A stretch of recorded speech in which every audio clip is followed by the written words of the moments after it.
तो हैप्पी सावन। तो आज हम लोग देखते हैं कि सावन के महीने में हमें अपने लड्डू गोपाल जी की सेवा कैसे करनी चाहिए। तो please welcome back to my channel. मैं सुजाता जौहरी आप लोगों का अपने यूट्यूब चैनल पे स्वागत करती हूँ।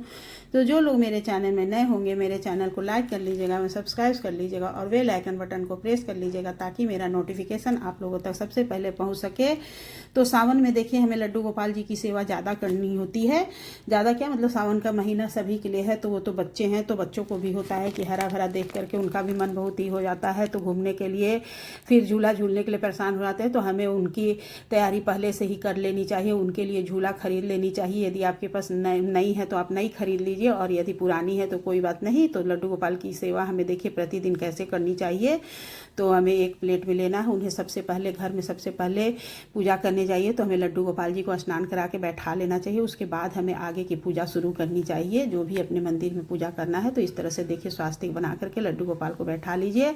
और बरसात के दिन में देखिए डेली नहीं तो कम से कम 2-4 दिन में एक आध दिन लड्डू गोपाल जी को इस तरह से दही लगा करके और उन्हें खूब अच्छे से मल करके नहला देना है, क्योंकि सावन का महीना बरसात के महीने में थोड़ा सा रंग काला पड़ने लगता है, इसलिए हमें दही से नहलाना चाहिए। और दूध से आप चाहे तो डेली नहलाइए, नहीं तो 2-4 दिन में दूध से और फिर कभी दही से हमें इस तरह से अपने लाले को स्नान करवा देना चाहिए खूब अच्छे से रगड़ करके, क्योंकि भगवान लोग का लड्डू गोपाल जी का तो यही साबुन है। कभी नींबू लगा करके भी हमें नहला देना चाहिए उन्हें। तो इस तरह से उन्हें स्नान करा करके फिर अच्छे से हमें उनके शरीर को पोंछ देना है, क्योंकि बरसात के महीने में ज़रा सा भी चिपचिप रहेगा, पानी रहेगा तो फिर वो झुंझलाने लगते हैं, बच्चे झुंझला जाते हैं। तो लड्डू गोपाल जी का बचपना का ही स्वरूप है, इसलिए इस तरह से हमें उन्हें रेडी करना होता है। तो उन्हीं के शरीर में बरसात का मौसम है, इसलिए चारों तरफ से कहीं से भी बदबू उनके पास ना आने पाए, इसलिए हमें इत्र उन्हें शरीर में लगा देना चाहिए।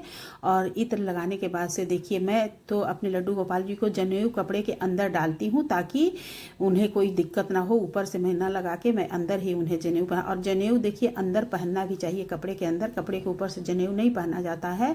तो इस तरह से मैं उन्हें जनेऊ पहना कर, और सावन के लिए देखिए मैं उनकी हरी ड्रेस ले आई हूँ, हरे रंग की उनकी चूड़ी ले आई हूँ। और उसके बाद से उन्हें देखिए इस तरह से तैयार कर देती हूँ। आप 2 ड्रेस कम से कम हरी कलर की खरीद लीजिए, तो सावन भर अपने लड्डू और हरा लाल पीला किसी भी तरह का पहना सकती हैं। फिर उन्हें इस तरह से हमें रेडी कर देना है। उनके लिए देखिए माला भी मेरा 3 कलर में है। और फिर उन्हें टीका चंदन लगा देना है। मैं टीका चंदन का लगाने के बाद थोड़ा सा रोड़ी लगा देती हूँ, वैसे सुंदर दिखाई देता है, सिर्फ चंदन वाला उतना अच्छा नहीं दिखता, इसलिए मैं इसी तरह से इन्हें टीका लगाती हूँ। आप लोग कैसे लगाते हैं। फिर उन्हें मुकुट पहना देना, उनकी बाँसुरी रख देनी। और हमें देखिए एक बाँस का बाँसुरी भी लड्डू गोपाल के पास ज़रूर रखना चाहिए। तो इस तरह से उन्हें फिर रेडी करके बैठा के फिर उनकी पूजा कर देनी है। तो क्योंकि ये भगवान है इसलिए इनकी पूजा करनी है, तो हमें एक गुलाब का फूल या जो भी फूल आपके पास हो वो चढ़ा दीजिए, फिर दीपक दिखा दीजिए। उसके बाद उन्हें भोग प्रसाद, बरसात में कुछ सामग्री है जो कि हमें उन्हें भोग नहीं लगाना चाहिए, जैसे कि जो नुकसान वाला चीज़ है बरसात के दिन में नहीं खाना चाहिए, वो सब चीज़ का हमें भोग नहीं लगाना चाहिए। तो मैं देखिए आम का भोग लगा दी हूँ और किशमिश का भोग लगा दी हूँ। आपके पास जो भी फल मीठा जो भी आता होगा, किसी के घर में, हमारे घर में तो जो भी सामग्री आती है तो सबसे पहले हमें लड्डू गोपाल जी को भोग लगाते हैं, उसके बाद से सब लोग ग्रहण करते हैं।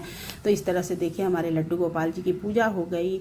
और हमें अब सावन का महीना आया तो उन्हें डेली थोड़ा सा झूला झूला देना है। तो इस तरह से देखिए मैं झूले में गद्दी लगा करके रखी हूँ, और पूजा करने के बाद भोजन कराने के बाद से उन्हें हमें झूले में झूलाना है। और झूले में झूलाने के बाद से हमें उन्हें विश्राम करने के लिए उनके जगह में, तो हम झूला देखिए बालक हैं इसलिए धीरे धीरे हमें हौले हौले से उन्हें इस तरह से झूला झूलाना है। और जब वो झूला झूल लें, उनकी मन भर जाए, तो फिर हमें उठा करके उनके जगह में बैठा देना है। इस तरह से लड्डू गोपाल की हमें सेवा करनी चाहिए। सभी लोग कमेंट में राधे राधे लिखिएगा। सभी को ढेर सारी सावन की